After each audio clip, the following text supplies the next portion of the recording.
हाय everyone, welcome और welcome back to our YouTube channel. Myself Dikshita Ram से, और हम मॉलिक्यूलर बायोलॉजी चैप्टर रिवाइज कर रहे हैं और ये मॉलिक्यूलर बायोलॉजी का 15th लेक्चर है।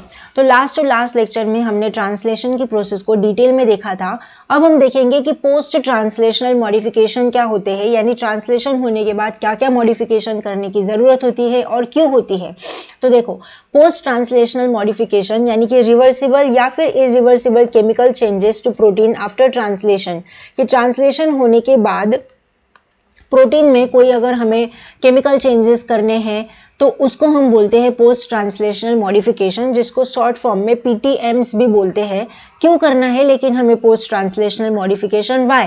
अगर हमें प्रोटीन की स्टेबिलिटी को इंक्रीज करना है, प्रोटीन का लोकलाइजेशन करना है यानी कि प्रोटीन की मूवमेंट करनी है, प्रोटीन की एक्टिविटी का रेगुलेशन करना है, या फिर डिग्रेडेशन एंड रिसाइकलिंग करना है प्रोटीन का, या फिर प्रोटीन का अलग अलग बायोमोलिक्यूल के साथ इंटरेक्शन करवाना है, जैसे कि न्यूक्लियोटाइड्स हो गए, लिपिड्स हो गए, तो इसके लिए हम करते हैं पोस्ट ट्रांसलेशनल मॉडिफिकेशन। तो इसके डिफरेंट मेथड्स है, जैसे कि एसिटाइलेशन, मतलब कि एसिटाइलेशन करने के बाद क्या होगा कि जो भी जीन होगी वो एक्टिव हो जाएगी।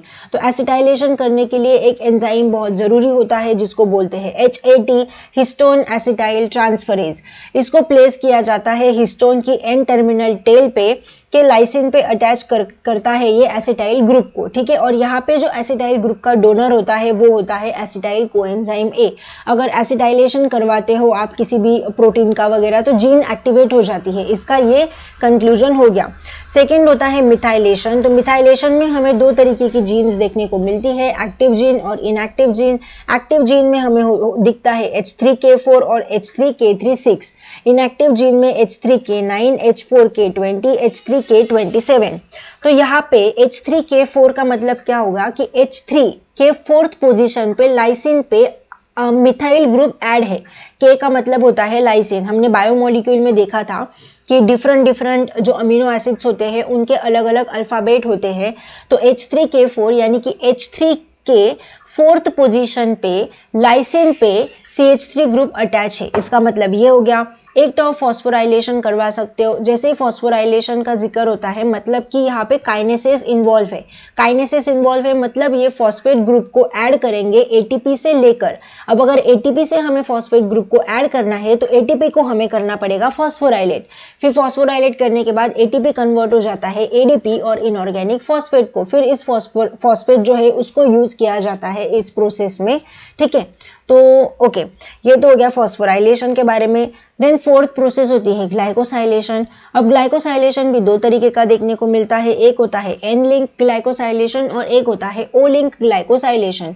तो सपोज करो कि ये हमें स्ट्रक्चर देखने को मिल रहा है एस्पार्टेम, कि यहाँ पे कोई भी ग्लाइको ग्रुप अटैच है। सपोज करो यहाँ पे X यानी कि कौन सा भी अमीनो एसिड यहाँ पे प्रेजेंट है एक्सेप्ट प्रोलीन, प्रोलीन नहीं चलेगा। फिर सिरीन और थ्रियोनिन, तो इसको बोलते हैं N लिंक। और O लिंक यानी कि L सिरीन और थ्रियोनिन के OH पे अगर शुगर अटैच है, यहाँ पे इस वाले स्ट्रक्चर में अगर OH पे अगर शुगर अटैच है तो उसको हम बोलते हैं O लिंक ग्लाइकोसाइलेशन। इससे भी जीन एक्टिवेट हो सकती है। फिर एक होता है हाइड्रोक्सिलेशन, जिसमें एडिशन हाइड्रोक्सी यानी कि OH ग्रुप हो गया। तो यहाँ पे एडिशन होता है OH ग्रुप का। तो अगर आप एस्पार्जिन में अगर आप OH ग्रुप का एडिशन कर दोगे तो वो बन जाता है हाइड्रोक्सी एस्पार्जिन। हाइड्रोक्सी एस्पार्जिन से अगर आप OH ग्रुप हटा देते हो यानी कि डिहाइड्रोक्सिलेशन करवा देते हैं तो फिर से बन जाता है एस्पार्जिन। तो ये कुछ मेथड होती है जिसको हम पोस्ट ट्रांसलेशनल मॉडिफिकेशंस में देखते हैं। एंड या हमने देख लिया कि क्यों करते हैं हम post translation modification, protein stability, protein localisation, या फिर प्रोटीन की एक्टिविटी को रेगुलेट करने के लिए, डिग्रेडेशन, रिसाइकलिंग करने के लिए प्रोटीन का। और यहाँ पे आपने देखा होगा कि बहुत सारे अमीनो एसिड का जिक्र हुआ है। ऑफ कोर्स अमीनो एसिड की चेन को ही तो प्रोटीन बोलते हैं ना, इसीलिए यहाँ पे अमीनो एसिड इन्वॉल्व है। फिर प्रोटीन का इंटरेक्शन करना है अगर डिफरेंट बायोमोलिक्यूल्स के साथ, जैसे कि न्यूक्लियोटाइड हो गया, लिपिड हो गया, या फिर अमीनो एसिड्स हो गए, तो इसके लिए भी किया जाता है पोस्ट ट्रांसलेशनल मॉडिफिकेशन। एंड या that's it for today's lecture. Thank you so much for watching. मिलते हैं हम नेक्स्ट लेक्चर में। तब तक के लिए keep achieving, keep learning, keep thriving, bye and take care. You can support my channel by scanning this QR code via UPI. Any small contribution means a lot to me and helps me continue creating content. Thank you so much for your support.